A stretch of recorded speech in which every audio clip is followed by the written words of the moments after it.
آج 5 اگست یوم استحصال کشمیر کے طور پہ منایا جا رہا ہے۔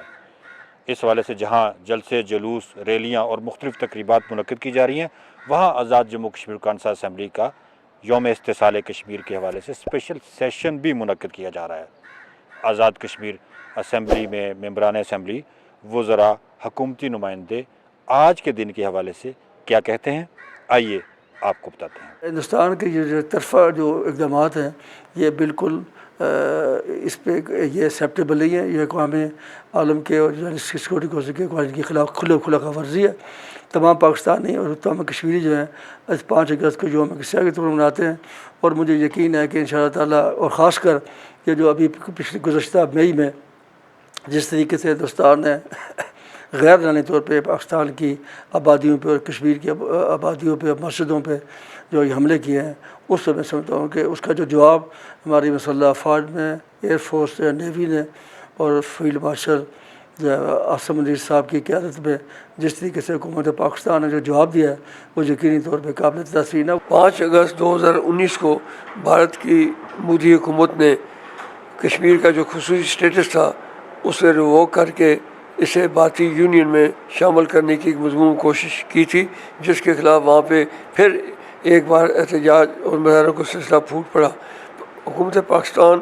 نے بھی اس وقت بھرپور احتجاج کیا، اور آج بھی اس کے بعد سے جب بھی 5 اگست آ رہا ہے تو آزاد کشمیر اسمبلی جو ریاست جموں کشمیر کی نمائندہ اسمبلی ہے، اس کا خصوصی اجلاس بلایا جاتا ہے۔ آرٹیکل 35A اور 370 کے خاتمے کا جو ایک جرم ہندوستان کی حکومت نے، مودی نے کیا ہے، آج کے دن ہم اس کی بھرپور الفاظ میں مذمت کرتے ہیں، اور ہم اقوام عالم سے یہ مطالبہ کرتے ہیں کہ کشمیر کے بسنے والے لوگوں کو آ کے خود ارادیت کا موقع دیا جائے، تاکہ کشمیری اپنی مرضی سے، اپنی منشا سے اپنے مستقبل کا فیصلہ کر سکیں۔ جی 5 اگست جو ہے یہ ہماری کانسٹیٹیوشنل اور پولیٹیکل ہسٹری میں ایک بلیک ڈے ہے۔ ہم سمجھتے ہیں کہ یہ انڈیا نے یونیلیٹرل فیصلہ کر کے جو 35A اور 370 کو ریووک کیا، یہ بیسیکلی انہوں نے ایک کانسٹیٹیوشنل مرڈر کمٹ کیا ہے۔ آج 5 اگست کو پوری کشمیری قوم، اس پار بھی اس پار بھی، اور پاکستان میں بسنے والے ہمارے تمام پاکستانی بہن بھائی اور بیرونی دنیا میں جتنے بھی کشمیری ہیں، وہ سب آج اس کو یوم استحصال کے طور پر منا رہے ہیں۔ اور میں اس پار بسنے والے اپنے تمام کشمیری بہن بھائیوں کو یہ پیغام دینا چاہتی ہوں کہ آپ اسی طرح سے اپنے جدوجہد کو جاری رکھیں، اپنے حوصلوں کو بلند رکھیں، اور انشاءاللہ ایک دن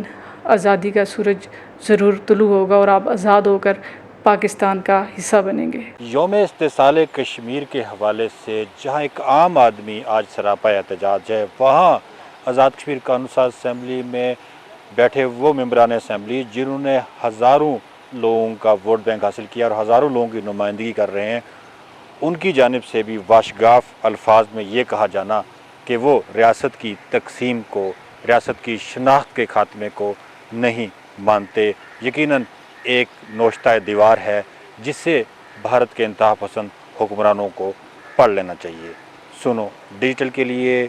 سعید الرحمان صدیقی، مظفر آباد، آزاد کشمیر۔